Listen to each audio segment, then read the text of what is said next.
So hello and welcome दोस्तों, मैं हूं अमित श्रीवास्तव और आप देख रहे हैं जीएस एनवायरनमेंट। दोस्तों आज के इस वीडियो के माध्यम से हम बात करेंगे जीएस पेपर थर्ड, जिसमें इन्वायरमेंट एंड इकोलॉजी का पोर्शन आता है, जो बहुत ही इंपॉर्टेंट होता है। अगर हम प्रीवियस ईयर के क्वेश्चंस को देखें तो हमें इस बात का पता चलता है कि यहाँ से बहुत सारे क्वेश्चन पुट आउट किए गए हैं। जैसे अगर मैं एग्जांपल दूं तो 2020 के प्रीवियस ईयर के क्वेश्चन में आप अगर देखते हैं प्री के क्वेश्चन में, तो आपको मिलता है लगभग 15 क्वेश्चन इन्वायरमेंट से, और 2019 में अगर आप देखते हैं तो आपको लगभग 20 क्वेश्चन मिल जाते हैं।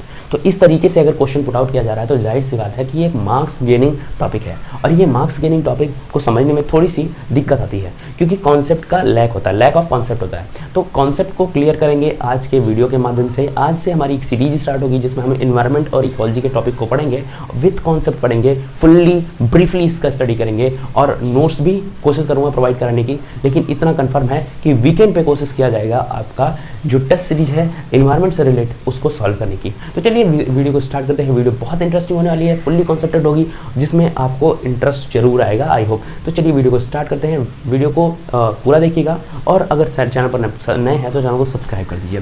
सबसे पहले हम बात करेंगे इन्वायरमेंट की, कि इन्वायरमेंट क्या होता है। इन्वायरमेंट क्या होता है, इसकी हम बात करेंगे। इन्वायरमेंट एक ऐसा सिस्टम होता है, आप ऐसा समझो, एक बेसिक स्ट्रक्चर, बेसिक लैंग्वेज में समझो कि इन्वायरमेंट एक सिस्टम है। अब इस सिस्टम को अफेक्ट कौन कौन कर सकता है? जाहिर सी बात है, living organism, non living organism,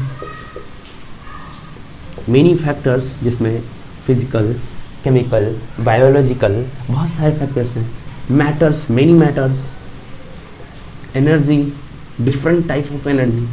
जब ये सारे मिलके किसी एक सिस्टम को अफेक्ट करना स्टार्ट कर दें तो वो जो सिस्टम तैयार होता है उसको हम कहते हैं इन्वायरमेंट। ठीक है, इतनी बात नॉर्मल क्लियर हुई कि जब इतने टाइप्स के मैटर्स, इतने टाइप्स के living, non living factors, matters, energy, biotic, abiotic, ये सारी फैक्टर्स मिलके किसी एक सिस्टम को अफेक्ट करना स्टार्ट कर दें तो वो सिस्टम कहलाता है इन्वायरमेंट। फिर दूसरा एक टर्म आता है इकोसिस्टम का।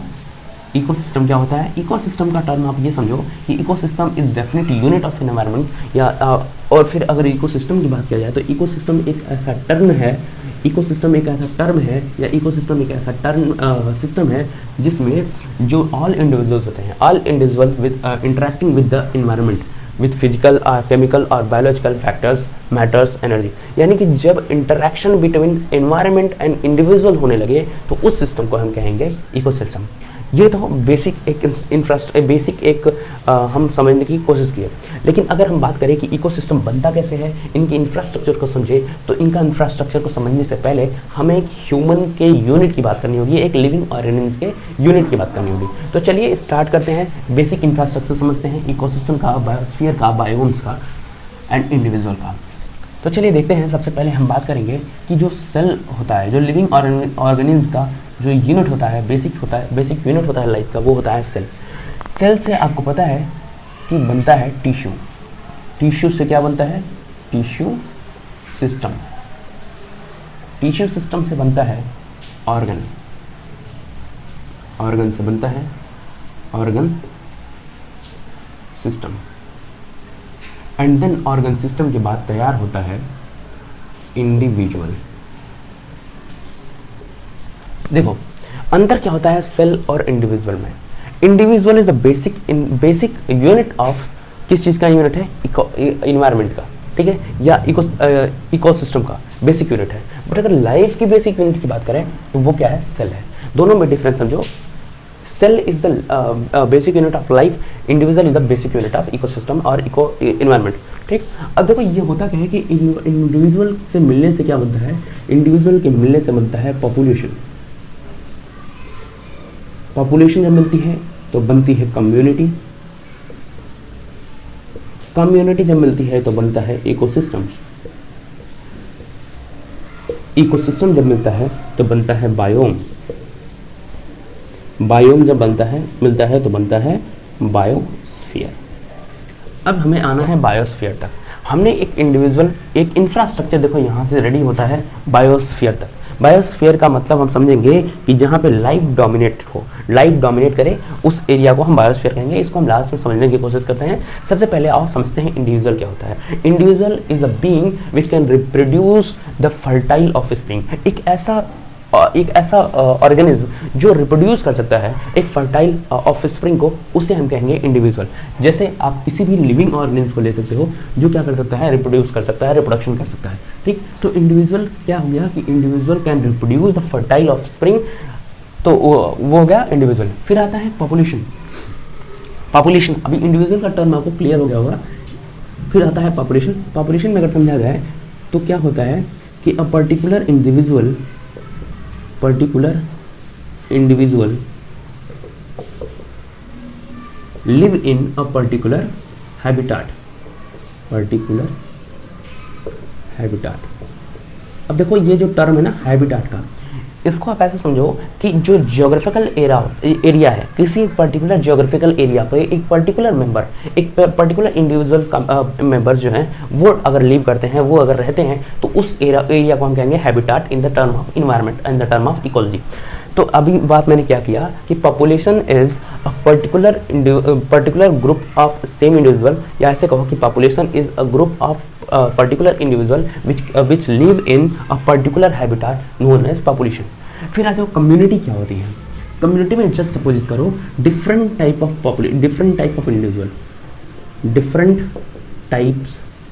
ऑफ इंडिविजुअल, और ये कहाँ है, इंडिविजुअल, ये हैं आपके सेम पर्टिकुलर हैबिटेट पर। जब different type of individual live in a particular habitat, that means वो क्या कहलाएंगे, कम्युनिटी। अब एग्जांपल देखो, मैं इंडिविजुअल का एग्जांपल दे रहा हूँ, किसी भी लिविंग ऑर्गेनिज्म को उठा लो, इवन ह्यूमन बीइंग को उठा लो, ठीक है, ह्यूमन बीइंग या होमो सेपियंस जिसको आप कहते हो। चलो मैं ह्यूमन बीइंग लिख देता हूँ, ह्यूमन बीइंग को उठाओ, ठीक।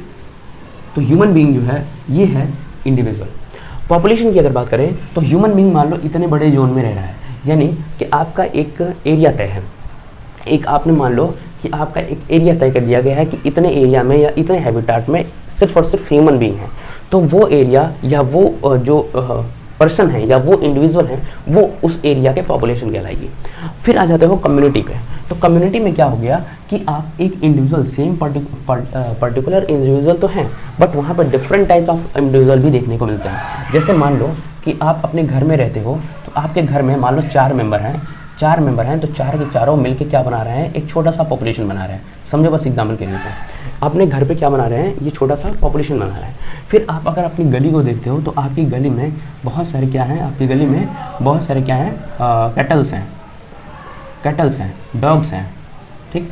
तो ये जो मिलके बना रहे हैं, अब यहाँ पे जो टोटल बन रहा है ना, आप भी इंडिविजुअल हो, वो भी इंडिविजुअल है। अब ये जो मिल रहा है ना, ये इनके बीच में जो इंटरेक्शन हो रहा है, या ये जो मिलके एक पर्टिकुलर हैबिटेट पे रहे हैं, ये हो गई कम्युनिटी, ठीक। पॉपुलेशन और कम्युनिटी में अब अंतर समझो कि population can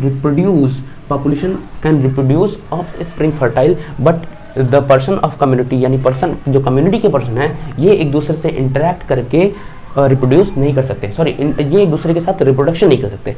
they can interact, community के लोग एक दूसरे से इंटरेक्ट कर सकते हैं। आप किसी कुत्ते को देख सकते हो, किसी बिल्ली को देख रहे हो, किसी कैटल को देख रहे हो, तो आपसे उसके बीच में इंटरेक्शन हो सकता है, बट यू कांट रिप्रोड्यूस, ठीक है, यू कांट रिप्रोड्यूस, ठीक है। तो पॉपुलेशन का मतलब क्या है कि population, the member of population can be reproduce the offspring fertile, the fertile offspring, but the member of community can not be reproduce, it can only interact, okay. फिर आ जाते हो इकोसिस्टम पर कि इकोसिस्टम क्या है, ठीक है। तो देखो जो कम्युनिटी, जब कम्युनिटी मान लो ये कम्युनिटी एक ये तय हो गई, ये एक तय हो गई कि एक मेजर पोर्शन, एक जब कुछ बाउंड्री बन जाती है कुछ कम्युनिटीज़ के बीच में, तो उस पूरे के पूरे सिस्टम को हम कहते हैं इकोसिस्टम। जैसे अभी हम लोगों ने कुछ देर पहले पढ़ा कि जब इन्वायरमेंट से इंटरेक्ट करते हैं इंडिविजुअल में कौन कौन है, पॉपुलेशन, कम्युनिटी, ये सब मिलकर एक साथ इन्वायरमेंट से क्या करते हैं, इंटरेक्ट करते हैं, तो इस पूरे सिस्टम को हम क्या कहेंगे, इकोसिस्टम कहेंगे।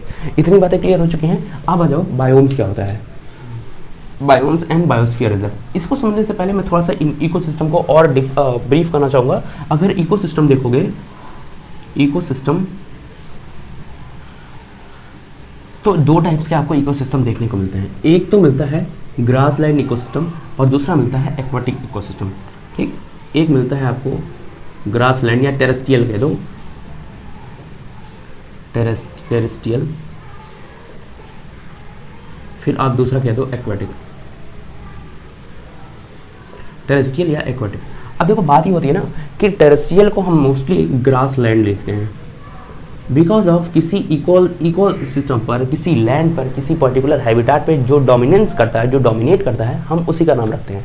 जैसे अगर बात किया जाए टेरेस्ट्रियल लैंड की, तो टेरेस्ट्रियल लैंड पर 1/4 जो लैंड है उसमें न मैक्सिमम ह्यूमंस हैं, न मैक्सिमम कैटल्स हैं, मैक्सिमम अगर देखा जाए तो क्या है, ट्रीज है, और ट्रीज में भी क्या, हर्ब्स। तो हर्ब्स में कौन सी चीज़ है, हर्ब्स में ग्रासेस है, ग्रासेस ऑल ओवर जो टेरेस्ट्रियल पार्ट है उस पर डोमिनेट किया हुआ है। तो इसलिए इस सिस्टम को हम कहेंगे, इस इकोसिस्टम को हम कहेंगे ग्रासलैंड इकोसिस्टम।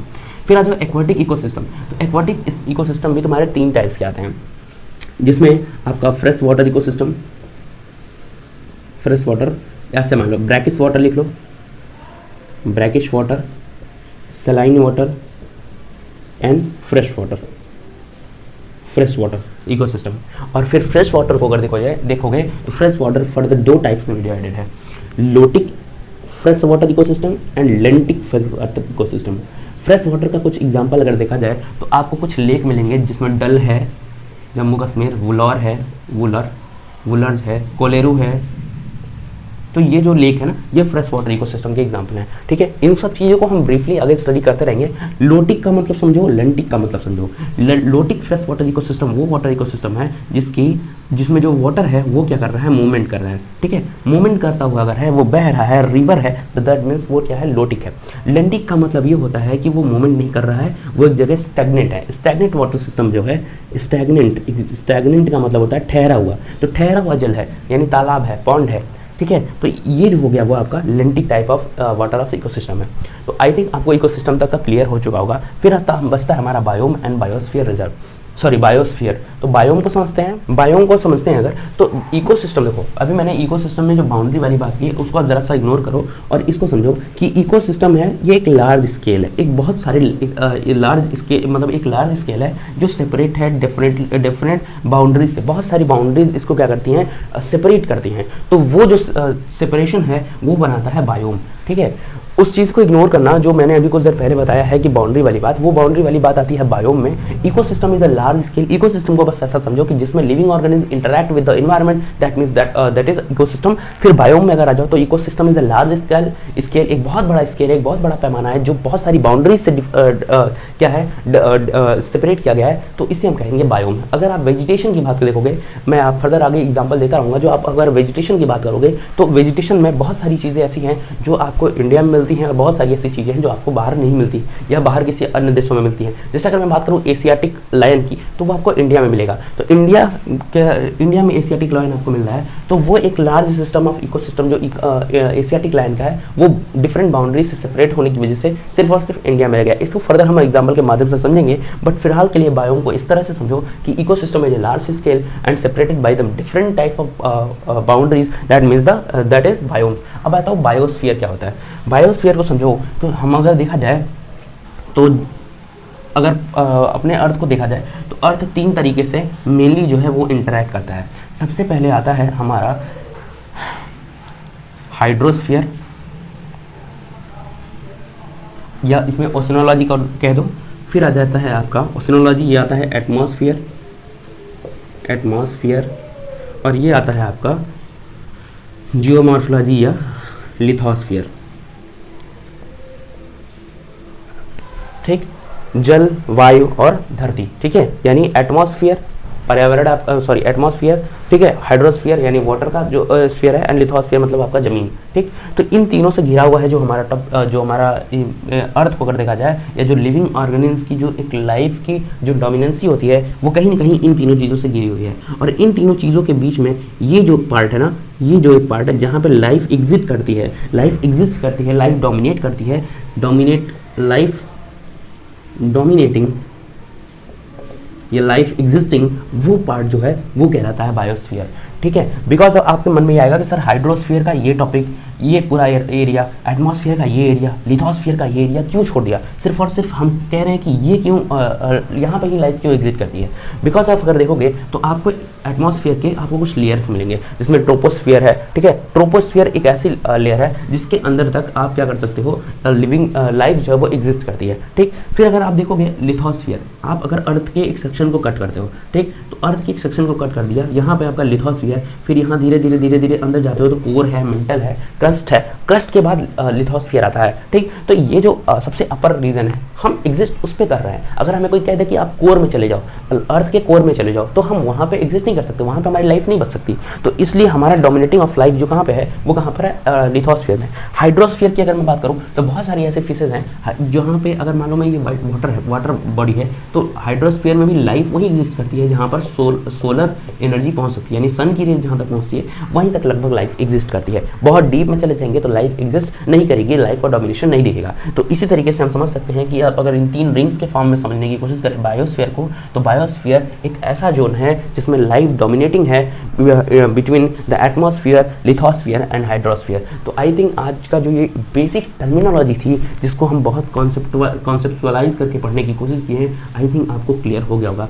तो आई होप अगर आपको क्लियर हो गया है तो प्लीज़ दोस्तों लाइक करना। अगर आपको ये आज का वीडियो पसंद आया कमेंट करके हमें बताना वीडियो आपको कैसा लगा और इस पर हम इसको और किस तरीके से डिफरेंट कर सकते हैं आपके लिए, आपके समझने के लिए। अगर चैनल पर नए हो चैनल को सब्सक्राइब कर देना, बेल आइकन को प्रेस करके ऑल नोटिफिकेशन को प्रेस कर देना। आज के लिए बस इतना ही, मिलते हैं नेक्स्ट वीडियो में नेक्स्ट टॉपिक के साथ और कॉन्सेप्ट के बहुत सारे कॉन्सेप्ट के साथ। तो चलिए आज के लिए बस इतना ही, धन्यवाद।